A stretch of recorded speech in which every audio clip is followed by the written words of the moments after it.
everybody. Welcome to ABA Inside Track, the podcast that's like reading in your car, but safer. I'm your host, Robert Perry Cruz, and with me as always are my fabulous co-hosts.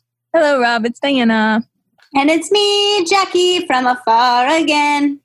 Someday we'll all be back together. We can all sit together in like one space and we can all record together. But you know what? I'm actually okay that we're not recording all together today because otherwise we wouldn't have some of our other special guests who are joining us as our other special co-hosts and special guests tonight on this episode, which, I should say what the show is all about. Well, of course, this is a show about behavior analysis and behavior analytic research, where every week we have a topic.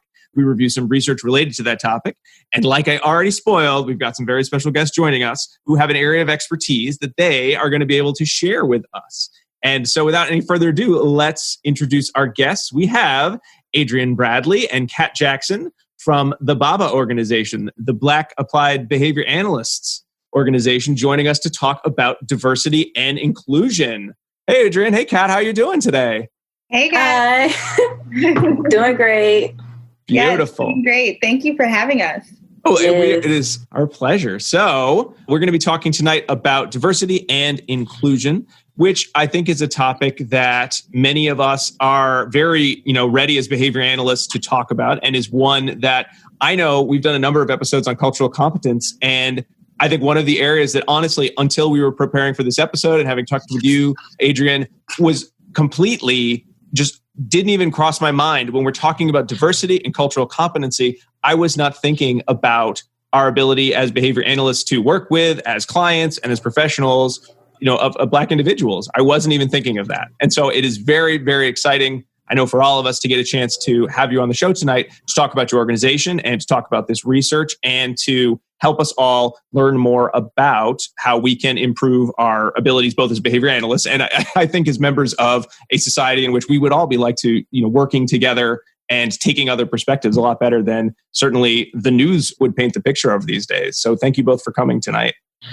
Yes, thank you. Thank you. A little bit about BABA. We would really need to get to the beginning. So I'm going to relate to Kat. Okay.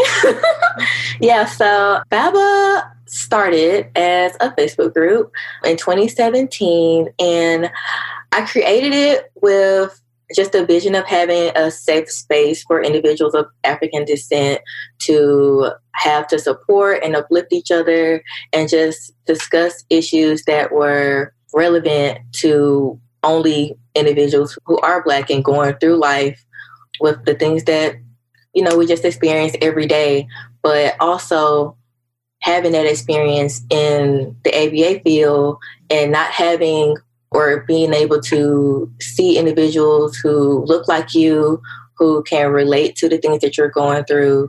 So it began as a Facebook group, and from there, we just established so many things. We established a board, we established study groups, tutoring, mentorship, networking opportunities, scholarships, and Adrienne can speak more on that as the president, but it has just been a phenomenal experience. And I'm just so thankful that we are really getting out there more and people are seeing the necessity of a group like ours. Some people. Great. And we'll touch more on that later. But no, like the organization, BABA as a whole, we provide membership benefits for official members who would like to support and acknowledge our mission and our values. So we do that in a variety of ways. We have 5 membership tiers. We have the professional membership, early career membership, associate membership, RBT membership, and then along with the parent, ally, and advocate membership. All of those memberships offer different membership benefits associated with them. So for example, we provide weekly study sessions to students who are sitting for the BCABA or BCBA exam, or RBTs who are sitting for that. We also provide mentorship, which is a huge benefit that us as African Americans desperately need within this field for early careers. some 50% of the BCBA certificates have happened in the last 5 years. So we have not only a bunch of young BCBAs running around out there, changing the world. We also have young minority BCBAs who need guidance and who need that extra guidance. So we really wanted to offer that mentorship piece for that reason alone. We also will be providing our very first CEU opportunity in July that we are very excited about. We will be doing CEU opportunities on diversity, inclusion, and equity, and then just other perspectives as well. I won't let you guys know who we will be having as our first CEU presenter to spoil that, but it'll be July 7th, and we expect all of you guys to be there. Right there. And again, get this knowledge. But we provide so many other benefits. We partnered with different conferences when conferences were going on for BABA members to attend free of charge with Calaba and the Autism Conference in Miami as well. And then we just have other partnerships with different organizations and looking for more.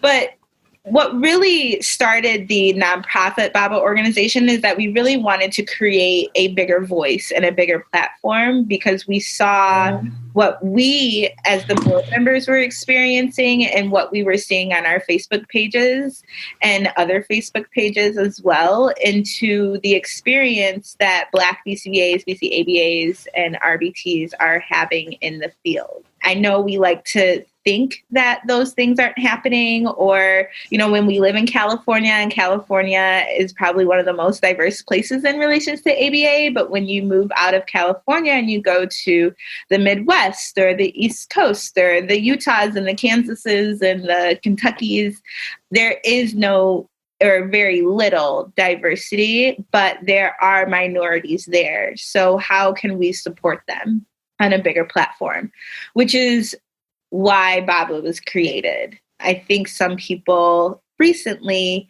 and not so recently don't understand the why behind that and don't necessarily understand why we have to make a separate group for Black BCBAs, right?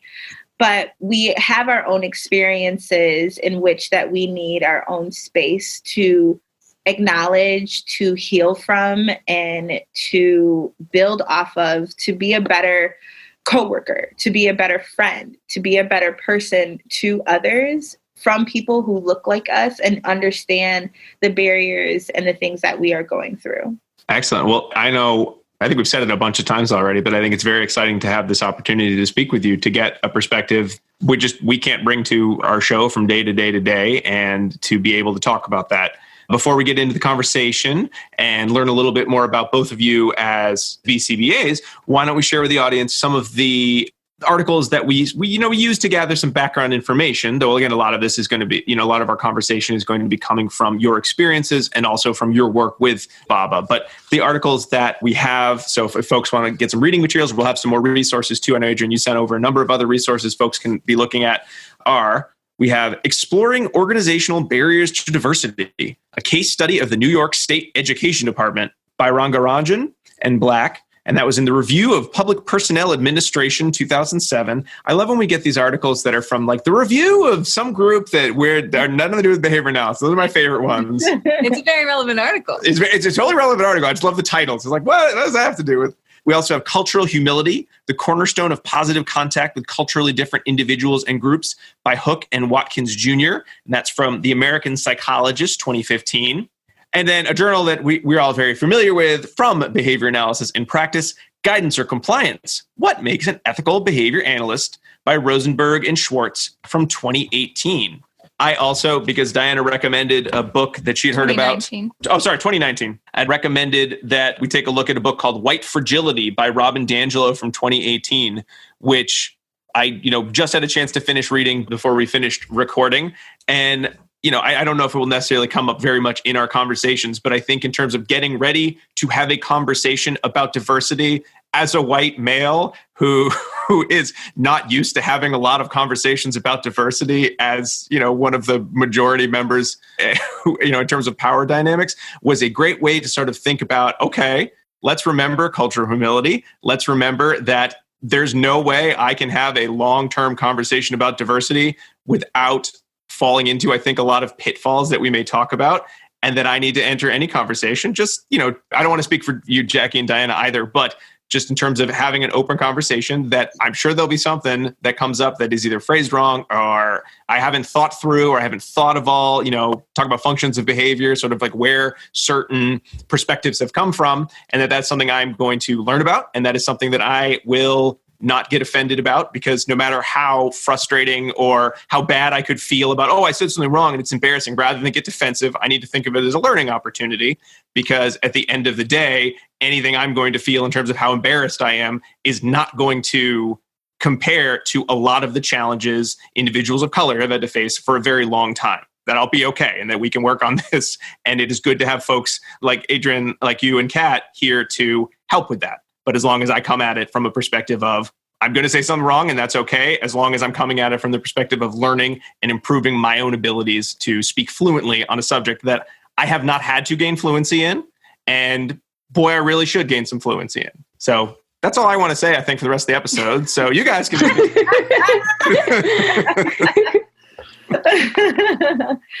No, you...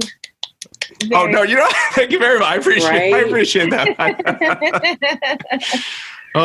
Round of applause for that acknowledgement.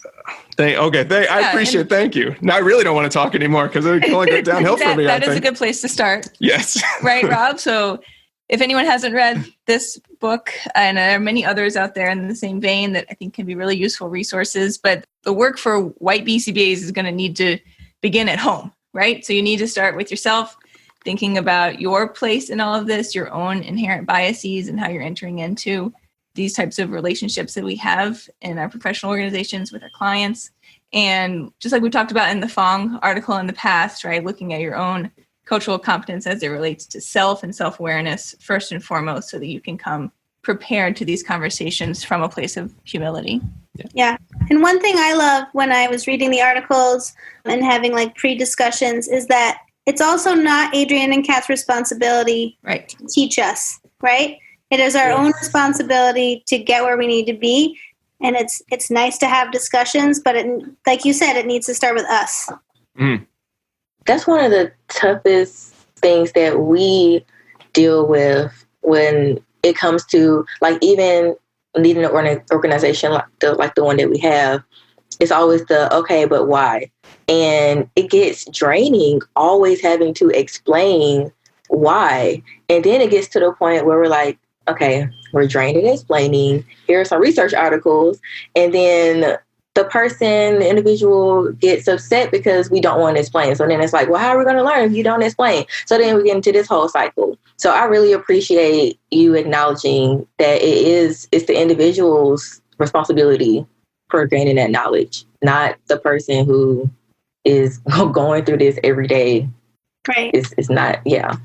It's helpful that we have you to talk to, right? But it's not your responsibility to teach us. I think one of the things to say to that is that when people do ask why, right? Like, why is this important? That recently came up on a Facebook group. That was a very lively conversation. But it's okay that other people disagree. And I want to say that we are not saying everyone needs to have the same thought process about diversity and inclusion as our Black and Brown folks, our Latinx folks, our Asian community, and so on and so forth. That's not what we're saying. And I think I want to promote and challenge everyone to be able to have those professional and positive conversations in relation to diversity and inclusion. Because I think that plays a part into why we aren't having this dialogue, is because people get attacked on both sides. Right? Whether you agree with Black Lives Matter or is it All Lives Matter or not. But how can we come to a space of positivity and just open dialogue and open perspective instead of this attacky situation that has been going on, all over Facebook, all over social media, but also acknowledge that both sides are very passionate about their perspective, and sometimes we'll make mistakes in how they are portraying that, but that we're not devaluing someone else's perspective. And I think that's the key as well, is that you can't say, well, you're wrong because of X, Y, and Z, but it's my own experience. Right. The why comes from our own experience. And if Rob does not have the same experience as myself, that doesn't mean that I devalue Rob's experience, or he devalues mine, or says that I'm overreacting or that I'm too sensitive. We get that every day, and it's exhausting, but just be accepting to what I'm saying, and that's my experience, and that's my perspective. And I will be accepting and respect the hell out of you for having yours. Let's get into a discussion about talking about diversity and culture. And so how are we going to define those throughout our discussion today? I think it all has to do with, one of the articles I think gave a really, really good definition of diversity and what that meant, but it includes geographical location, age, sexual preference, tenure, educational background, ethnic and racial categories. I think when we define diversity, we have to include all of it.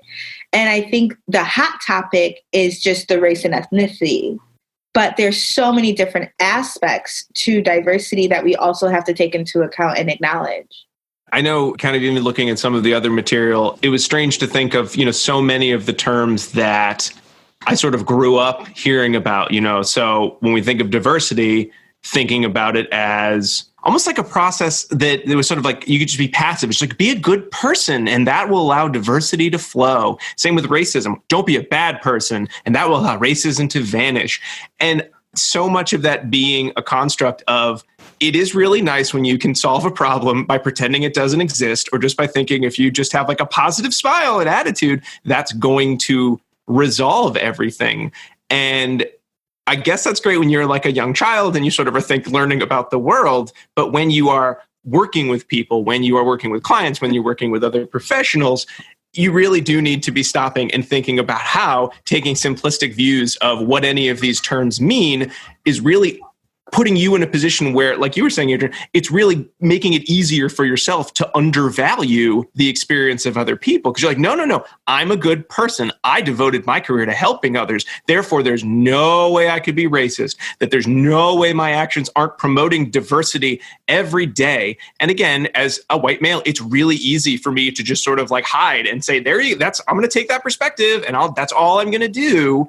And how that isn't making it easier on anyone else. And it is, subtly reinforcing many of those, viewpoints that I think if someone threw them in my face, I'd say, I don't want that view. I don't believe in that viewpoint. That's not what I want to happen in the world. That's not how I want my interactions to be.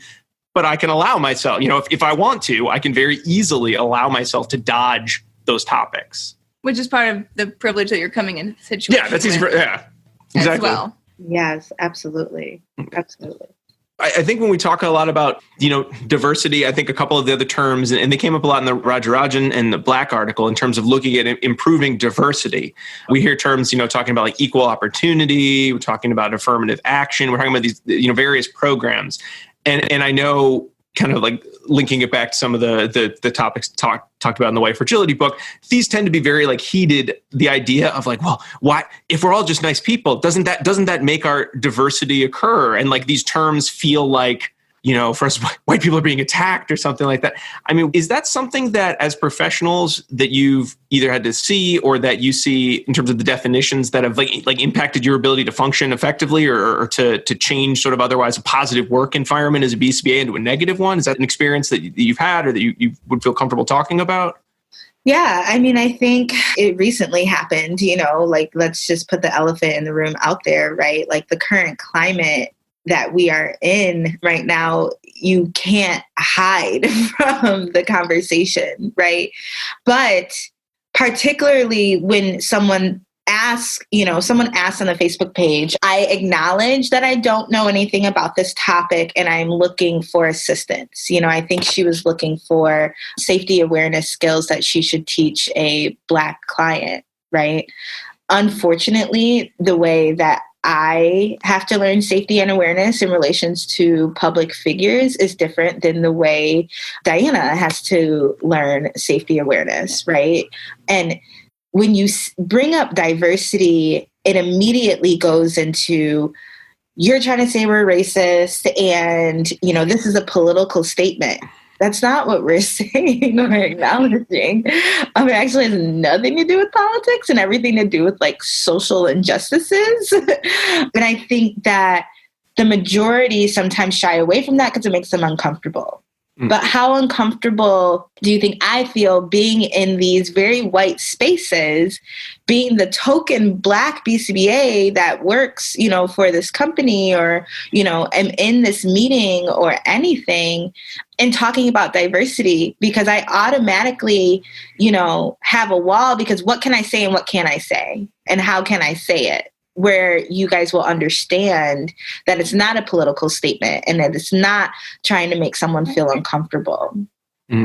Brings us into, kind of going into more of the meat of the discussion. The way we'd sort of thought about having this discussion would be sort of the two parts of diversity. So one would certainly be, as BCBAs, we work with clients. And so how can our ideas on diversity and inclusion be affected, and how can that impact our ability to be effective working with clients? But then also the piece of, as professionals, we are making sure that we're both, engendering a better sense of diversity, and we're also looking at how are we, how is our own perspective on race impacting our ability to, work well with those around us, and what does that mean as our, as a field?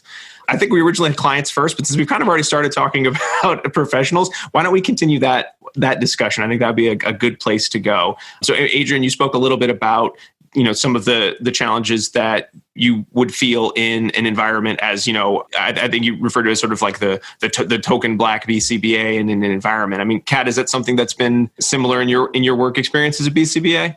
Oh, for sure. So I originally started my career in behavior analysis and pursuing it in California, which is super diverse. There weren't many Black BCBAs, but they were BCBAs, people of color. So then when I moved back to Birmingham, Alabama, I was always the only person of color in the room. So with that, there's always this pressure that comes because the Black community is seen as a whole. So I'm representing all of us. I'm not seen just as an individual. Mm-hmm. So there's always that pressure to make sure that you use the right words, to make sure that you look presentable, to make sure that you are prepared at meetings beyond. And that's from school. You're in school, you always need to be smarter. Yeah, kindergarten. You always need to be smarter than the next person to get the reward or to get the praise. So that just follows you into your career. So yeah, I experienced that for sure. And I think that's a little bit of how we're raised. I think our parents have also experienced that. Our grandparents have also experienced that. And then we can take it all the way back if we really want to, right? So how we are raised is that we have to be better than the next person, because there is more people who are going to look at us, no matter what we say, how we look, that we are less than. So we have to take it up 10 notches. And it's how we're raised from kindergarten. I don't know how we change that, but I would like to start. I would like to not have to tell my kid, hey, look, you have to understand that your friend who identifies as a different race, it might be Asian, it might be white, it might be Indian, and I don't, it doesn't matter what race you identify as. Us as a Black community feel as if we have to be better. And so you can't say or can't behave like your friend. And we have to have these conversations when they're 5. Mm-hmm. Mm-hmm. And, how do we change that? And I want to emphasize that not just be better, but we have to be better to get the same thing. That's what it's all about. And, all the other, 9 people sitting at that table, Kat, they might not recognize that you've had that experience, right? So a large part of it is education on their part so that they see that difference in history coming into the situation and they can approach it with that level of sensitivity. I think that's needed. I think definitely in the workplace, doing more to make minorities feel more comfortable or feel seen. One of the things that I'm currently doing is I look on different companies' websites to see who has a diversity and inclusion statement on their website. Yeah. Currently 0.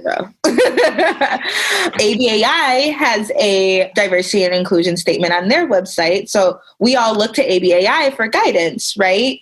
Well, why are we not, listening to that guidance of you need to have a diversity and inclusion statement? What training outside of like little Medicaid trainings that everyone has to do because it's required by the state that no one pays attention to?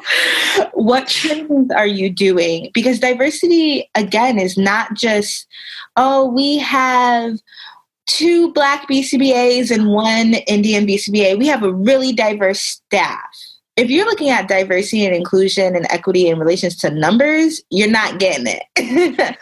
And one of the analogies that I've recently heard, you have a scoreboard of a football field, right? We all love football. It's America. We love football.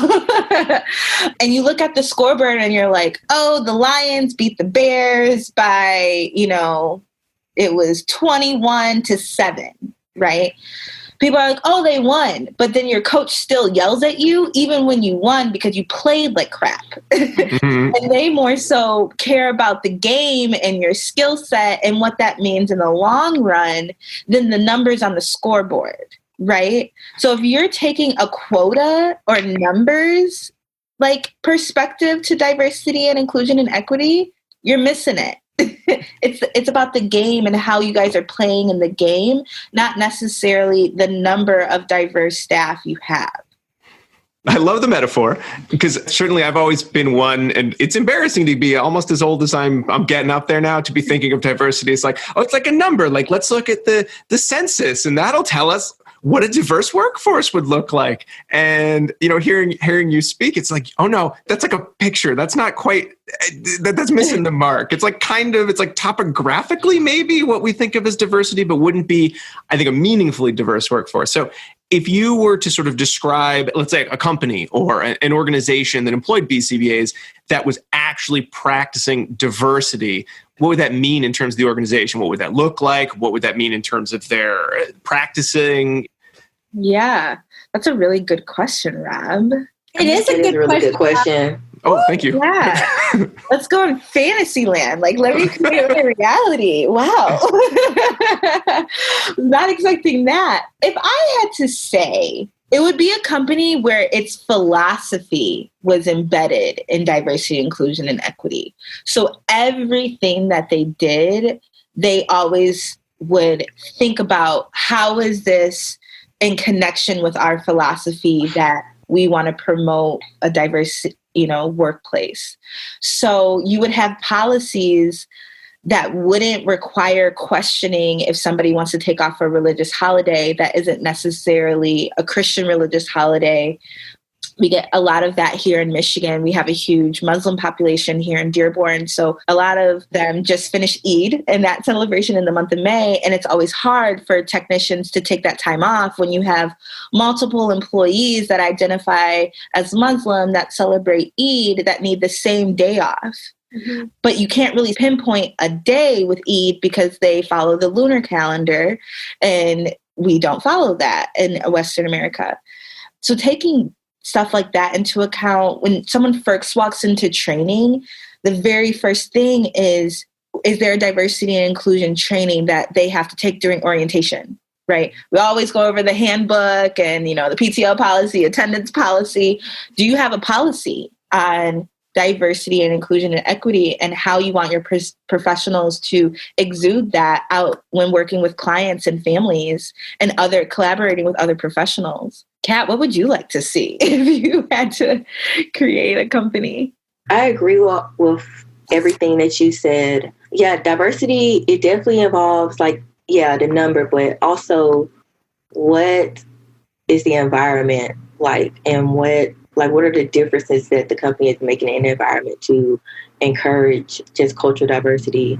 I think when I'm just thinking of ABA, I'm thinking I want to see myself in the training videos.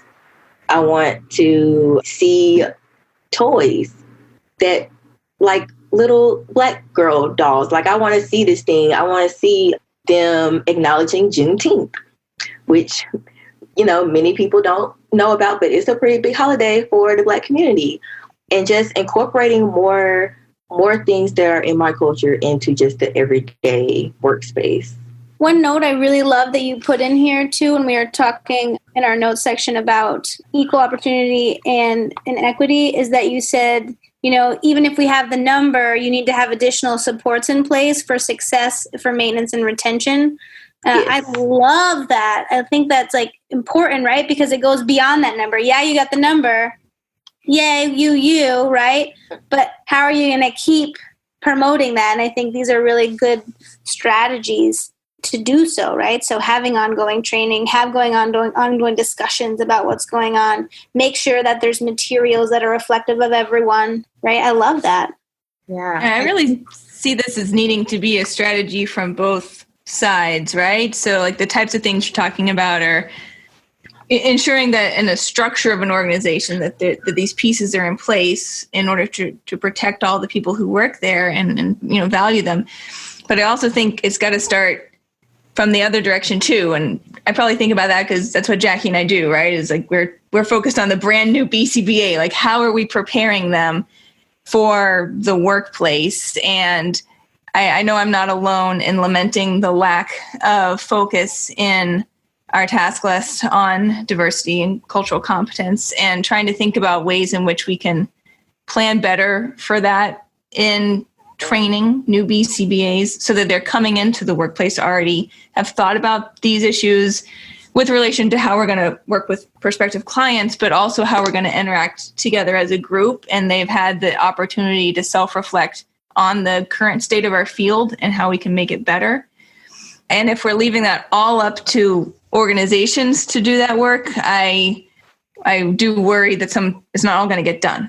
Right. So trying to prepare them to come in and be the change as well and start to ask those questions and demand that of their organizations may help actually put pressure to produce those types of changes.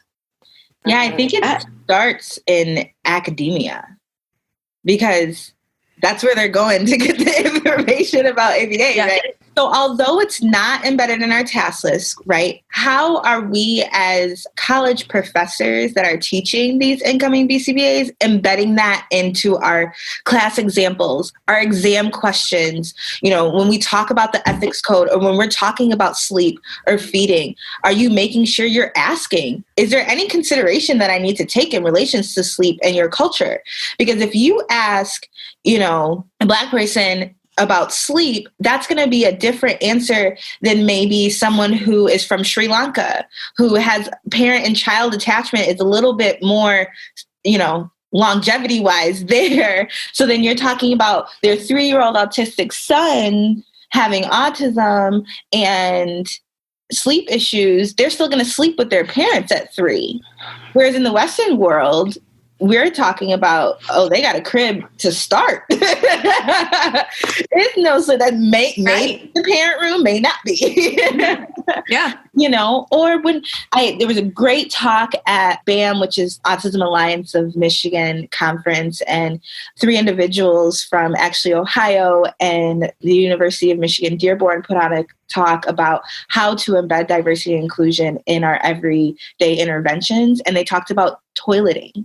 We all think that toileting is the same thing. It's not, depending on the culture. You ask someone that identifies as Muslim, they teach their boys to sit down and void. Whereas we assume, you sit up, right. You sit up. No. In that culture, they sit.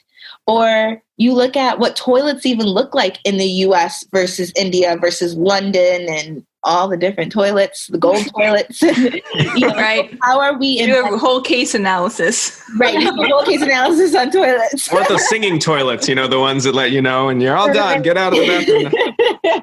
So how are we embedding generalization? There's 88 terms that we can use for this. So for those of you out there that says, diversity and inclusion is not behavior analytic, you're wrong. Let me just say that. You are wrong. I love it. Absolutely. And those are some of the precise examples that I use in class to talk about differences in culture and how we need to be upfront and asking those types of questions. Different toilet types? Toileting, feeding, sleep, the self-care, involvement of extended family in the home, important holidays, religion, all of those. And I have examples for each, and we discuss. And yeah, Jackie, I love you said self-care. Even self-care amongst Black people, right? I've been thinking about this the whole time. I know what you're about to say. Okay. Yeah. So self-care, hair washing. Black people, we do not wash our hair every day. If we did, we probably wouldn't have any hair. Like our hair follicles, the oil does not come all the way to the end. So instead of washing our hair every day, we're putting oil in our hair. Mm-hmm. Mm-hmm. So that's like a huge thing that is not really addressed in curriculums. Don't even get me started on curriculums. Like we need consultants who are in the community to come in and just revise the curriculums that are made, because there's so many things, like even with utensils. Some cultures don't even use utensils. Some cultures eat with their hands. And to go back to Diana's point about it coming from both ways, right? That scenario kind of got me thinking of like, okay, what if I'm the only Black person at the company, and now I'm the token Black person, and all the pressure's on me. Mm-hmm. I'm super intimidated, right? So I feel like it's the company's responsibility to go find a consultant, mm-hmm. right. who can speak on the behalf of the culture or the race, and can start integrating those changes into the company. And then I'm going to see this and say like, okay, so they actually are interested in diversity and what I can provide. And then that's going to make me feel like, okay, I can open up, I can speak up, I can make comments on certain things. That's going to make me feel more comfortable doing that. Yeah, I agree. And it's not you, right? So any client that you have that does not look like me, I'll be like, what do you think, Kat? Like that's yeah. Like, please stop. Yeah. Yeah. No, I agree. Like nobody likes that. No. It's just not, it's not fair. Because again, I'm an individual, that client is an individual. Everyone, yeah. And what works for Kat won't work for me. Mm. Right. And we identify as the same race. And I want to make a point. It's not all about race. Mm-hmm. Like, I think it very easily gets into this color argument, but it also includes gender, mm-hmm. sexual orientations, mm-hmm. geographical locations, all of it. We look at ABA and we look at academia. We don't see diversity in academia, right? Yeah. Not even in gender, right? Mm-hmm. Where typically corporate America starts diversity, just the difference between women and men and making sure they have women in leadership. But in academia, we don't have that. As BCBAs, we don't even have that. So you have organizations like WEBA for a reason, and we love WEBA. We love what WEBA, is doing in relations to increasing the women in leadership and women BCBAs. So it's not all, unfortunately, Rob, men who look like you. Really handsome men is what you're saying? Yes, handsome men. Who need haircuts? I got the hat. You couldn't tell. I can see the sideboards coming down. But it's about all of it. And that's really what we are challenging our ABA community to do, not only for the workplace, but in practicum experiences, in, academia when learning, and the questions that are on the exam. Are they taking into account all of that? And back to the question that you asked me in relation to what would a company have if they exuded that? Create a task force. Create a team of people that this is their responsibility, because we all know, running an organization, there's so many different factors, right? And diversity and inclusion and equity can be put down at the bottom of the list.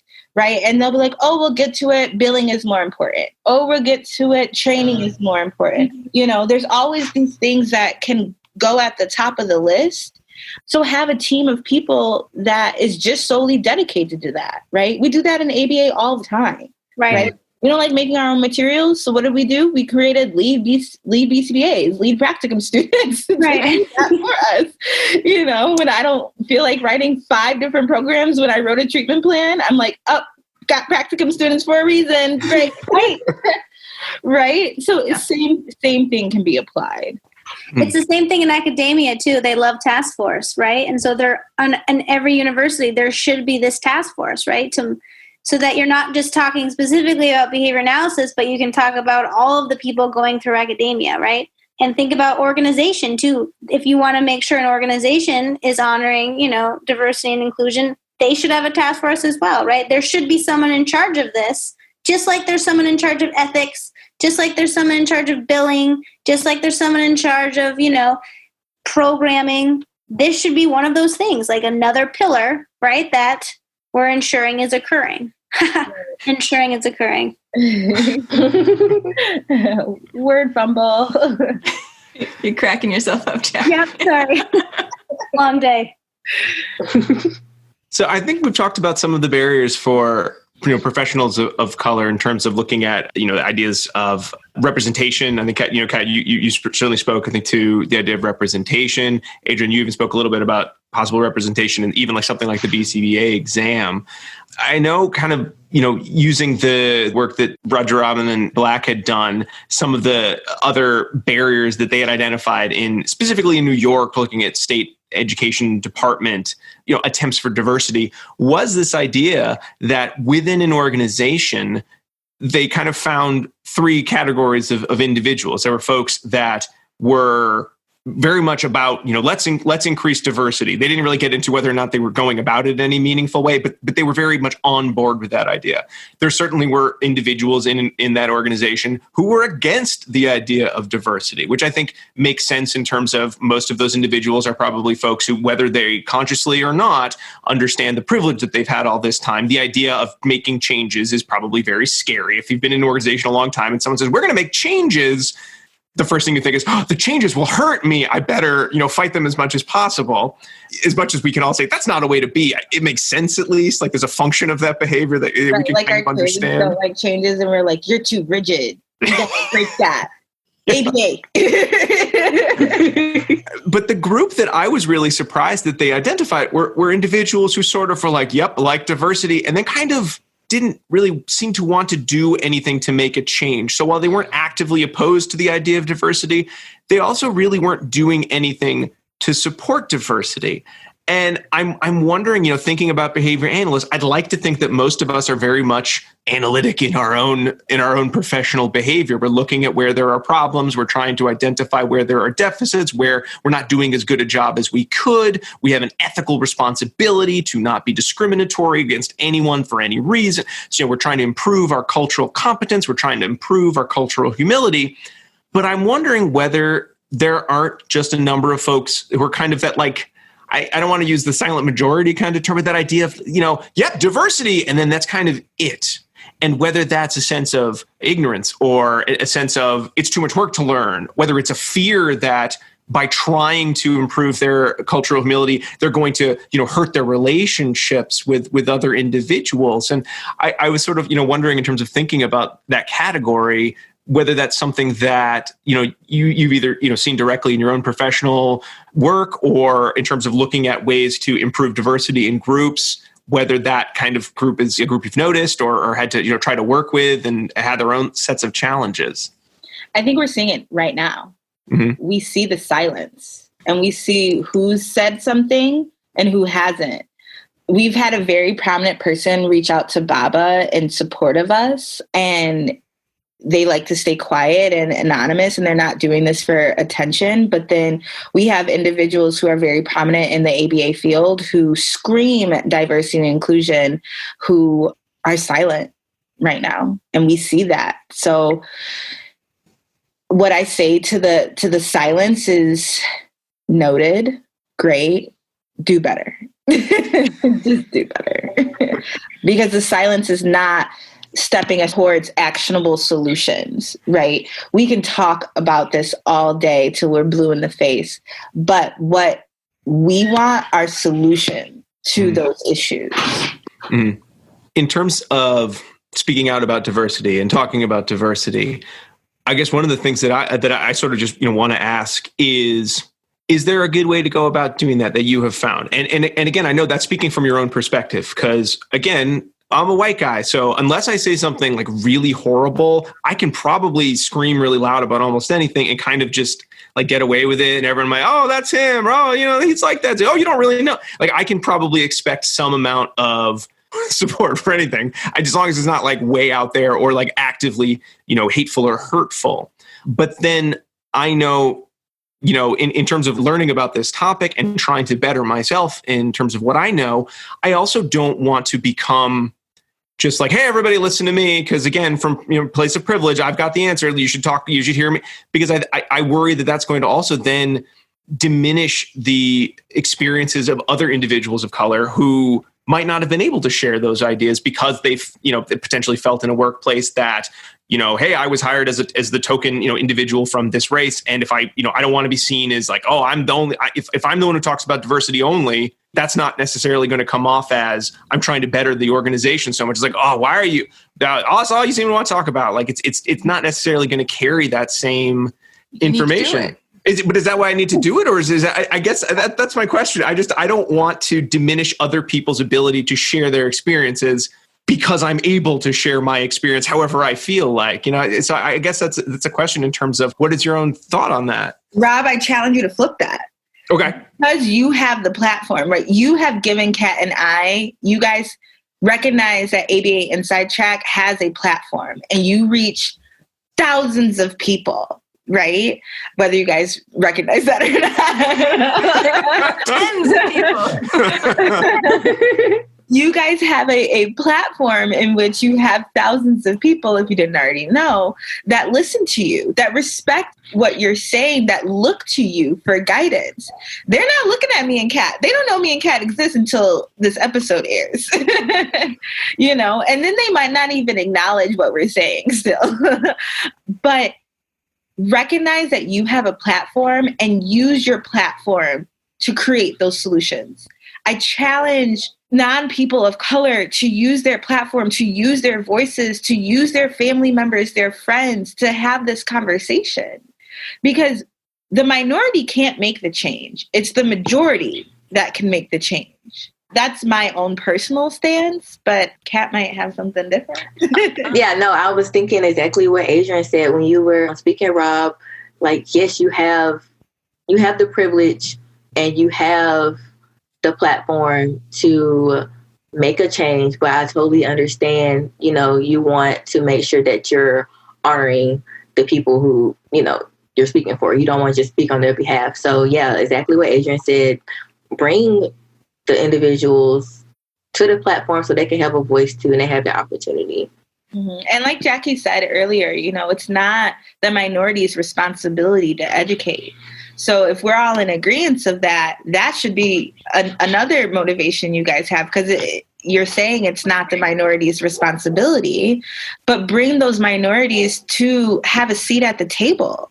And if, we can't have a seat at the table, we're going to bang that door down until we can. So, just open that door. There are so many amazing BCBAs that's doing work on diversity and inclusion. I challenge you guys to have them on, Yeah. There's Patricia Wright out in New York, Solandi Forte, I think she's in Connecticut. Marlisha Bell is doing such great things down in Florida. And those are 3 BCBAs who are all of different race, who identify under different even sexual orientations and things like that. So, give those people a seat at the table while also giving fresh voices a seat at the table. Excellent information. So before we move on to sort of talking about our ability to work with clients from a diverse background, I did sort of want to just sort of wrap up this portion of the show by talking about any other ways that as a field, behavior analysis can recruit and support more BCBAs of color.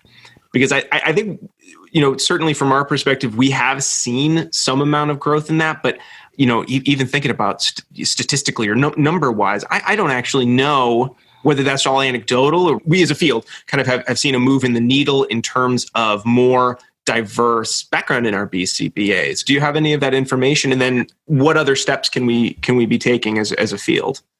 So the BACB only takes data on if you are a man or a woman BCBA, and then when you got it. So we don't have any other research or data showing, what are the numbers of people of color who are also BCBAs or BCABAs or even RBTs, to then answer the question of, well, we want to hire more people of color to have that representation, but we can't find them, right? I get that a lot. Mm-hmm. Utilize the Latino Association for Behavior Analysts, LABA, utilize BABA, utilize the diversity and inclusion special interest group. Say, hey, look, we are looking to hire either more people of color or representation of other diverse backgrounds and locations and things. Do you have someone from this area? Or, not even thinking about numbers, but do you have someone that lives in this area that could possibly apply or want to apply to my company? We get so many inquiries on Facebook like, hey, I'm in Atlanta. I've been to so many different ABA companies. Is there one that is credible and provides quality training? Because I think that's another issue we can talk about. Yeah. But we get that a lot. There's a BCBA actually in Ohio right now that is looking for a job position. And if she can't find one, then she's going to move. And so you have these minority BCBAs or people of color BCBAs moving because of number one, the experience that they're encountering in their local areas. But number two, because they can't find these quality places. So reach out to those organizations and say, hey, we're in California probably doesn't have a problem with this, but we're in Ohio, we're in Pennsylvania or Connecticut, and we're looking for diverse representation, and kind of go from there. Mm-hmm. I think would be a good place to start. I just wanted to add that also just going into the communities and even just in academia, having more efforts towards diversity there.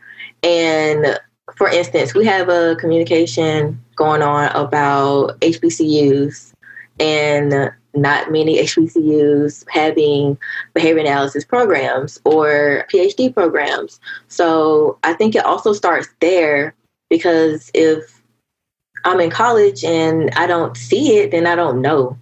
So so just more outreach in the communities and in academics and in pursuing RBTs who can become BCBAs and who can become clinical supervisors and things like that. Right. Mm-hmm. And giving them that access and letting them know it's possible. Yeah. Right. One thing that I really have loved at our university, not to talk about Regis, but one of the tenets is the pursuit of excellence for all. And one thing they noticed is that there was a growing need in a town up north for nurses, right? And they didn't have any nurses up there. So they actually started a partnership with one of the community colleges so that then people wouldn't have to travel all the way to our campus, right? Which is kind of far. And so I think that's another way that we can, provide access is actually have, classes and courses where people can get to them. Right. Because you can't, not everyone has a car and not everyone's close to public transportation all the time. Right. So making sure that, I think as academics in an agency, you're making sure that you're servicing people where they're at. Right. And not having to do that undue pressure of getting somewhere. Right. Right. Because I think we talk about the shortage of services in these rural areas. Right. Same for BCBAs. So, is Regis going to have a satellite campus in that 2-hour up north place to, better service them and build up those BCBAs in those areas? There's a huge, huge deprivation of that in the rural America. That's also included in our diversity and inclusion. Right. access, right? Access for everyone, even if you live in a city or you live in the farm or you live in the woods. Jealous, but right. Put me by anywhere near water, I'm like A-okay. And that's why I'm so jealous of Kat, like in her travels during this last 6 months, but in Hawaii and everything. So, well, why don't we all think about being on a nice beach like Kat, and we'll take a little break. And then when we come back, let's continue the discussion and move a little bit more into the area of BCBAs working with clients from diverse backgrounds. We'll be right back.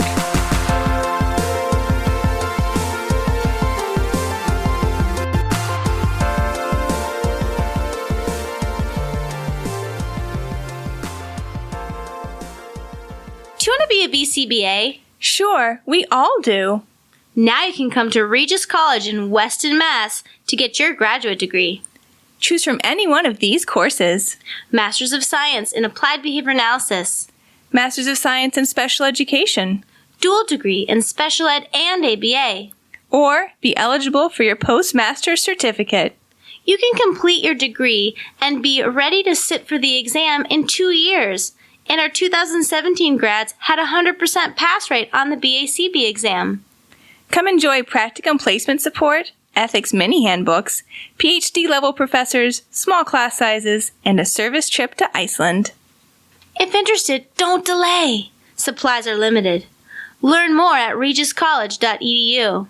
Again, that's www.regiscollege.edu, regiscollege.edu. One more time, www.regiscollege.edu. See you there!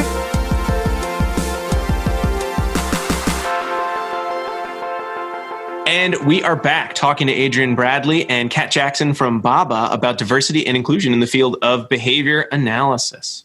But before we continue with the discussion, I just want to remind our listeners, ABA Inside Track is ACE approved. By listening to our show, you are able to earn a learning credit. Yes. You are going to need to listen to the whole episode, though, so don't think you can pause it right now. You got to keep going.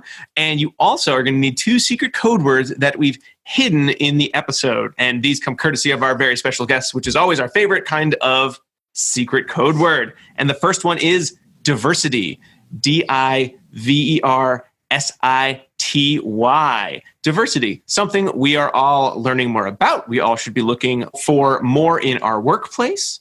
Diversity. I mean, it's like what we've been talking about, right? And we'll continue to talk about. You know, I don't think I need to define it any more than that, do we? I think we're good. We're good? Okay. So let's get back to the conversation. Diversity.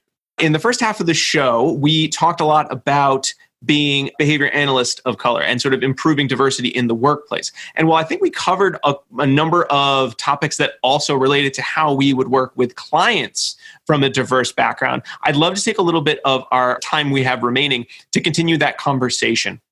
Because I know, certainly when I have thought about cultural competence and improving my own cultural competence as a practitioner, what I am typically thinking of are for clients who are possibly, have immigrated to America. So they just don't have that Western world, United States background. Culturation, yes. What I am now increasingly thinking about, though, as we're having these discussions, as we're preparing for our episode, is, wait a minute, it's not just cultural competence when working with people who are like, hello, I'm from a totally different place than you. There's a lot more that goes into diversity. And here I thought I was like 99% there. And now I guess there's more I need to learn. I don't think I was actually that close, guys. I'm making that up.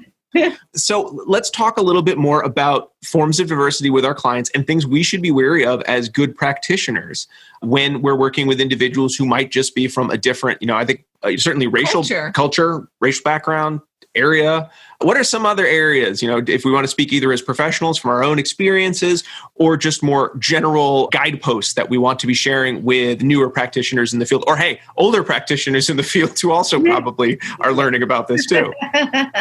For me, I think I've definitely made some mistakes, being a new BCBA, the guidance of other BCBAs who also were not, know anything about cultural humility and diversity and inclusion. So I think one of the things to keep in mind when it comes to clients is like family structure.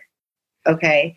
I know a lot of times, you know, we talk to the moms and the dads that take a step back, but depending on what culture or religious background they are, you might need to be, you know, directly talking with the dad.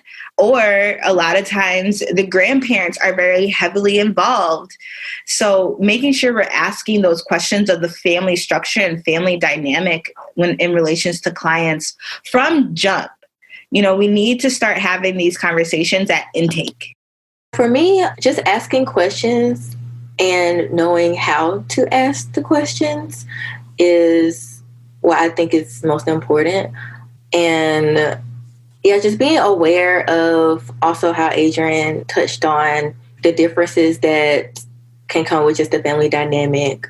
And I guess the best way to ask certain questions would be just to have, you know, a template or to have an assessment that's laid out, and so that you can't make a mistake and, you know, say the wrong things the wrong way. So yeah, I would like, you know, to see that integrated more.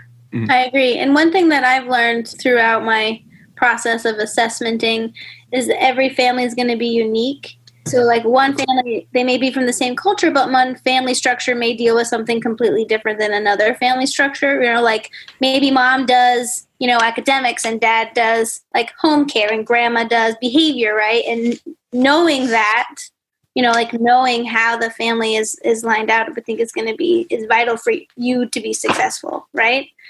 And knowing something about the culture, right? Do your research, right? And even if, you know, at least know something. Like, I know nothing about this. But also, just because you know something about one culture doesn't mean that that family is going to adhere to that, right? And that's what I stress to my students as well, is one family is one family, right? And they may look like you or they may look nothing like you, but you don't know anything about that family until you go in and get to know them individually. And I think keeping in mind a lot of those points that we already just hit on, right? Like, how does your family like to eat? How does your family like to celebrate birthdays or holidays? What are the role of grandparents in your family? Like, those are all great questions to ask, but it also needs to be that you've started to build a rapport with that family as well. So you just come in like firing off questions that may seem really confrontational to them as well. So I think there's a lot of give and take in those initial few meetings with families as they learn that they can hopefully trust you as someone who's coming into their home and learning a lot about them. And through that process of asking questions and seeing how they react to those questions and figuring out like bits and pieces of what's the next question going to be, you're going to be able to establish that trust and that relationship with them and best serve them. But going in with preconceived notions about what exactly this family is going to be like based on what you think you know about their culture may or may not apply. So better to not have assumptions, but just be ready for anything. I think you have to take into account like what is socially significant for them. Right? Yes. Mm-hmm. What is our mission as BCBAs? We teach behaviors that are socially significant and all of that, right? So what is socially significant for them? And then how does that translate into what skills we're working on in ABA, right? You take for example, if someone is Jewish, right, they need to be able to, you know, sit and attend a religious sermon for long periods of time and, go work through that, right? All day Saturdays, right? And services have to end by like 7:00 on Fridays so they can enjoy their Sabbath, right? Taking all of that into account, and what do we need to teach our clients in order for them to function in that contingency, right? Everyone has different contingencies based off of what is socially significant for them and their culture, their religion, or whatever the case may be, right? And we need to be asking those questions again from the beginning after we're building rapport, like you were saying, and all of that. But we can't just take a blind eye because we're only working on communication, we're only working on repetitive behaviors, and we're only working on, problem behaviors, and like that's it. But that may look different.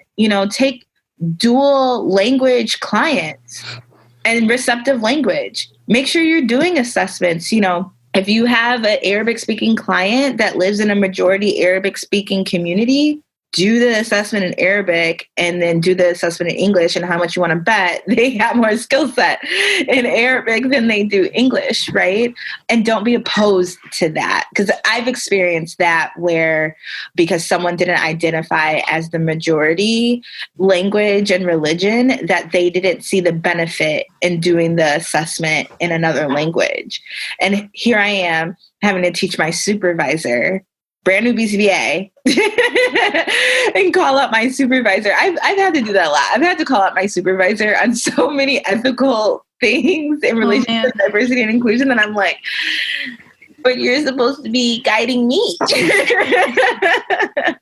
I definitely think those two things are important to take into account in relations with clients. I love the point about socially significance of the behavior, right? So, I think we have a responsibility to teach new BCBAs that just because this is a skill that I see as socially significant, someone else may not value it in the same way.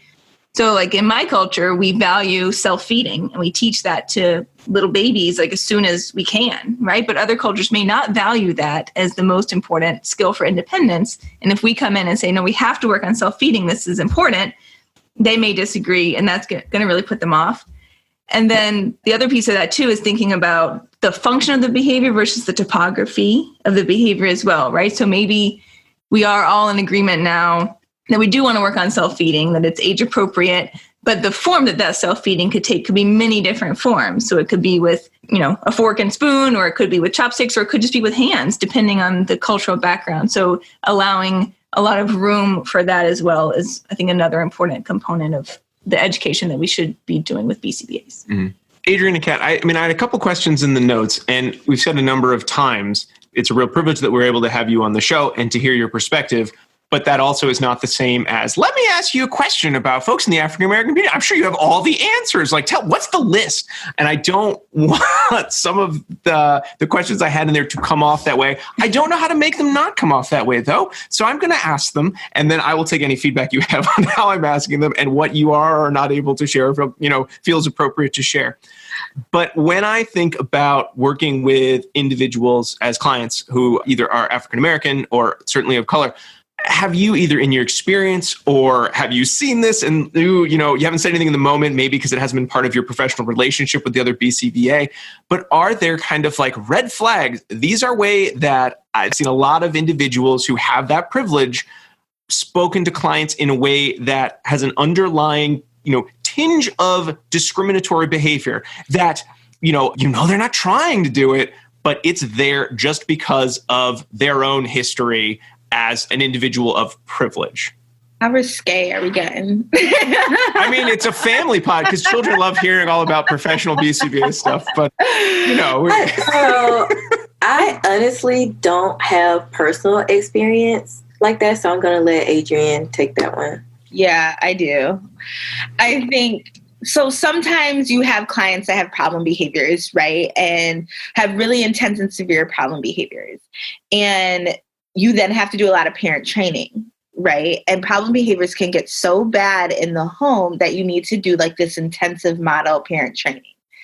Historically, African-American individuals work in factories, in a lot of these, not what we're seeing right now, essential services, right? They are the janitors, they are the nurses, they are the teachers, but they are also the lawnsmen who are working out there and also working in the factories to produce the cars and the Pepsis and all of that, right? Which also means they work like second or third shift. So ABA functions on like a 9 to 5, typically, you have some 8 to 8s out there, and you require this intense parent training, but they can't get off of work.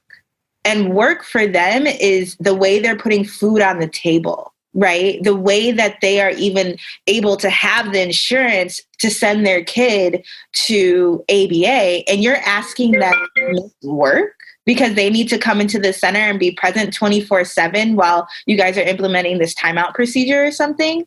That is culturally insensitive because you're saying you need to do everything you can for your child, including risking missing work.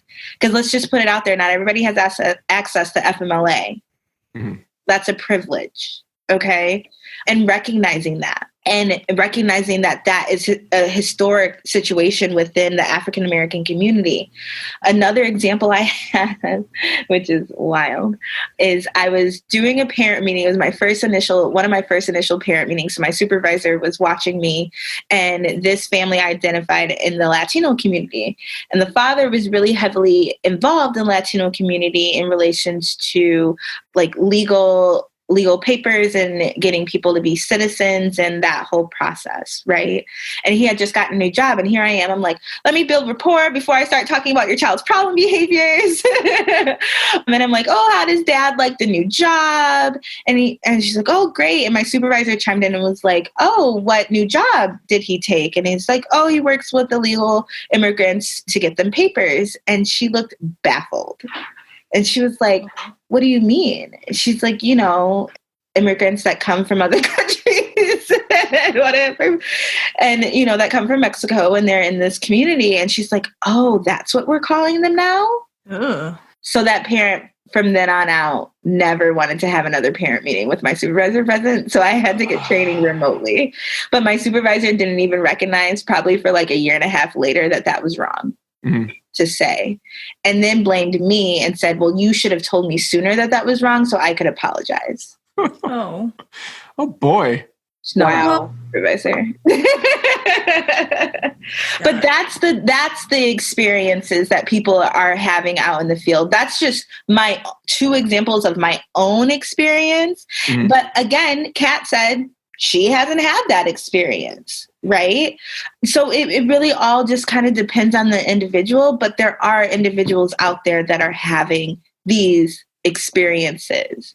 Just kind of hearing that, your second example there, Adrienne, it's really horrible to then hear that not only was that something that now made your job harder because that rapport was, it sounds like not broken. It's not like you were able to continue working with the family, but certainly damaged in a way that I'm sure no one wanted to be. But then to have after the fact, the autopsy of it not follow an idea of that cultural humility of like, oh no, here's how I messed up, working to repair the relationship, or the supervisor repairing the relationship, but putting it on as a person of color, Adrienne, I wish you'd told me, how come you didn't solve? I think we've spoken a little bit about this, but that just sounds like very against the idea of behavior analysts who are supposed to be able to take feedback, thank people for the feedback, learn from the feedback.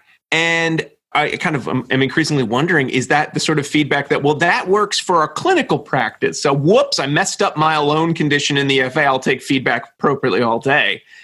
But my socialization as an individual, if I'm given feedback related to my ability to maintain appropriate cultural sensitivity, whoa, hold on. Now we're not talking about my clinical ability.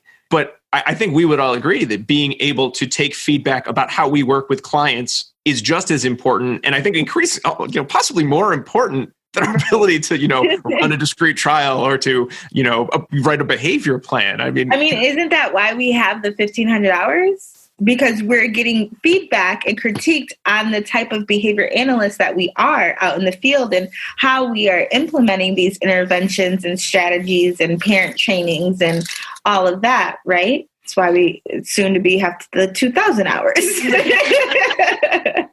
But I think that, you hit the nail on the coffin of we are behavior analysts. Not only do we need to analyze our own behaviors, right, and put in our own interventions, right? We do that for studying. People got token systems and the if-thens and all of that, right?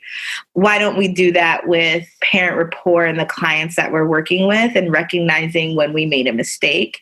Because there were a lot of antecedent contingencies I was pointing at her that this parent did not like you. So why don't we recognize that and take a step back and reflect, right? In these articles, they talk about take a step back and do a self-assessment of your own culture and your own diversity, right? Take a step back and look at your own behavior in relation to how we're working with clients and building that rapport with clients that may identify in a different diverse background than us. Mm-hmm.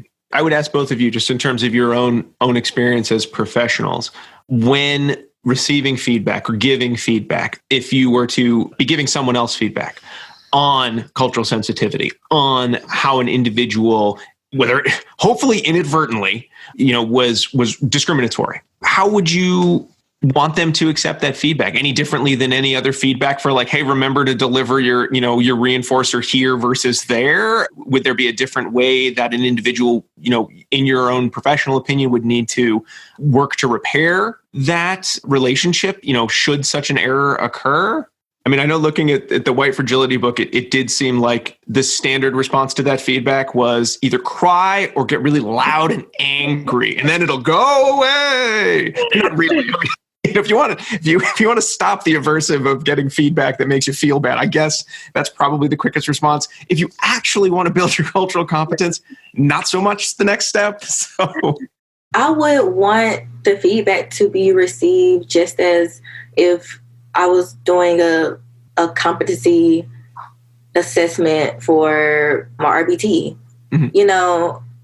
I want it to be received as, okay, I understand and I'm going to do better. Mm-hmm. I mean, that's my simple answer. Yeah. And if an error is made, like, sit in that error, acknowledge that error, and let's do like a BST model of how can we, do better in the next scenario. Let's practice these scenarios. Mm-hmm. Let's practice asking the questions and how this conversation is going to go with this parent and do a role play, right? Mm-hmm.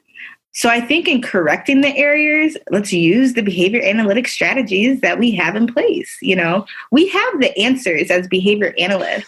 And I shared on our Instagram, we shared a article that talked about how ABA can reduce racism and utilizing the strategies that we have.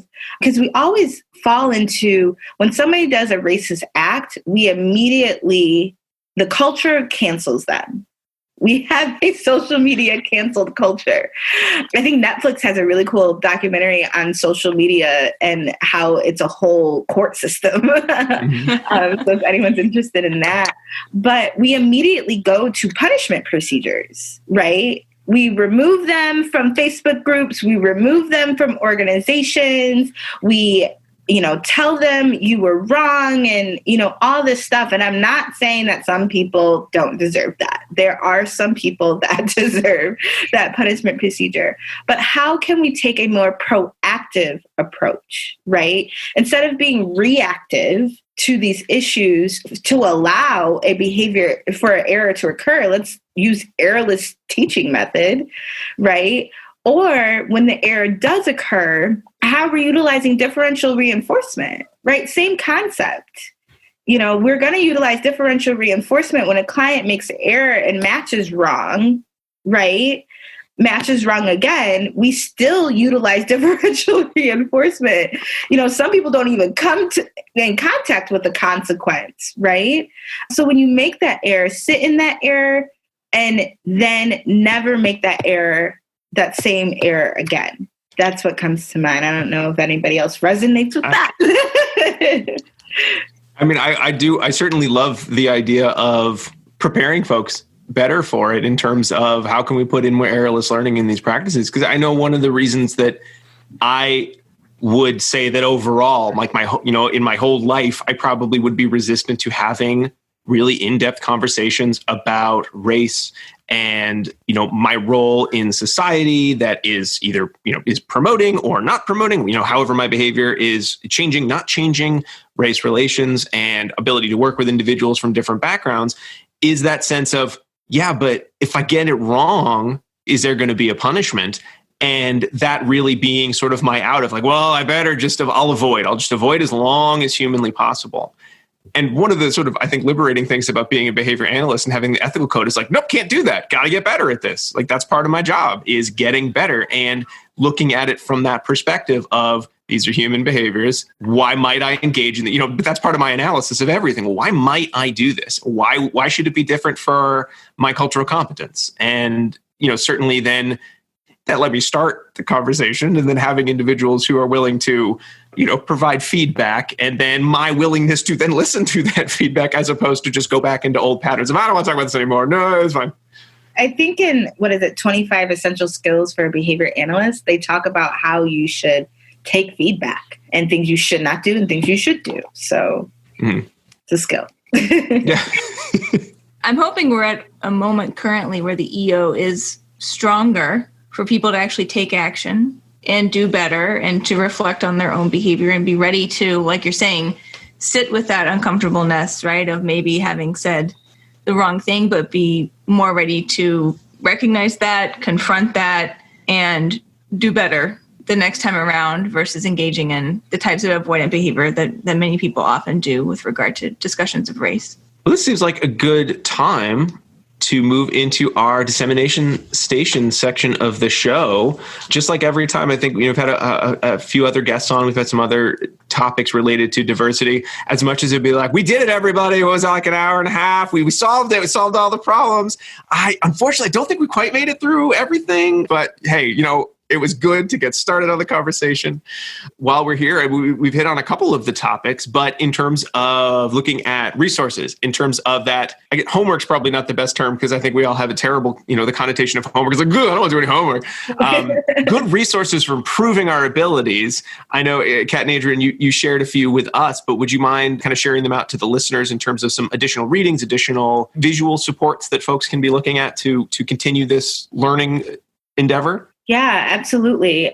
There are a number of podcasts that actually touch on this topic. Beautiful Humans podcast is a great podcast with Denisha and Aaron. Denisha is actually on our board as well. They get to the raw nitty gritty. They recently had an episode that came out today, actually, about how to address the current social climate in the workplace and things that people of color and non-people of color can do to support their coworkers. There's also the Shades of ABA podcast, in which that I am the co-host, and we talk about everything diversity, inclusion, and equity within the ABA field and shedding a light on diversity and perspective and, but also providing solutions and resources for us to use. In here, we also there is a race forward. It is basically an assessment to, assess how diverse and how you guys are embedding inclusion and equity within the workplace. It's not ABA focused, but it's a great start as well for people to access. We've also put a link in there that has books to be teaching our kids about diversity, inclusion, and equity, especially when we are working with our higher functioning clients, and we have to take that into account when we're getting them ready for the workforce, so vocational skills and socialization and things like that. So there's a number of different books in there. And then lastly, we also will be having the BABA conference. And at this conference that will be held June 19th through the 21st of 2021, I want people to know that. Everyone's like, this June? How? I'm like, it's not. So next year, we are putting on a conference that is going to be talking all about this. So every session that will be present has to have a diversity, inclusion, and equity platform or aspect to that session. So whether that's climate change, okay, how does that work in inclusion and equity? That can work out great. Actually, I'm really into sustainability. Or parent training or health and fitness and how that can be embedded. And of course, how we're working with our kids who have autism. But the conference will be held in Detroit at one of the local universities here. And we are super excited about that because we really want that to be a one-stop shop of every year people can come to our conference and learn something new and get the training and the workshops and that hands-on training they need for us to do better in the field in relation to this topic. Excellent. So a lot of extra things that folks should be looking at as new resources. And then also the website, your website is babainfo.org if folks want to learn more about the work that you are currently doing. We will be having a monthly newsletter that actually comes out on June 1st. So we encourage people to sign up through our website to get more information if they would like to do that. Like I said earlier, we provide CEU opportunities and we are open for everyone to join. We get the question of, do you have to be Black to join, or do you have to be Black to attend the conference? No. You do not. We are welcoming and we want to support everyone, and we have that advocate and ally membership that comes with benefits and things like that as well. So please take a look at our website, sign up for our newsletter, and we also have our Facebook page with the white logo, the Black Applied Behavior Analysis Incorporated Facebook page that people can follow. And then we're also on Instagram as well as LinkedIn. Excellent. Before we let you go, if you don't mind, can I ask one more quick question related to dissemination? Yeah. So in terms of, your own professional opinion, there are so many, great resources out there. And I think we've covered a good amount of topics tonight and information. And then there are a lot of other certainly topics, certainly the shades of the ABA podcast that people can explore. If you could just sort of magically, I know this doesn't exist because it's not human behavior, but change from afar, like a private behavior, or change one piece of the average BCBA repertoire just from having listened to any of these materials or read anything related to their work with diversity, what would that one thing be? That one thing you want to just stick? Rob, you come with the best questions. Well, you will be on the show forever and ever, Adrienne. My questions. Thank you. They haven't told you that and reinforced that. You have the best questions. They've known me a long time. They don't want to hear my questions anymore. Like, oh, stop. Don't put that on extinction, guys.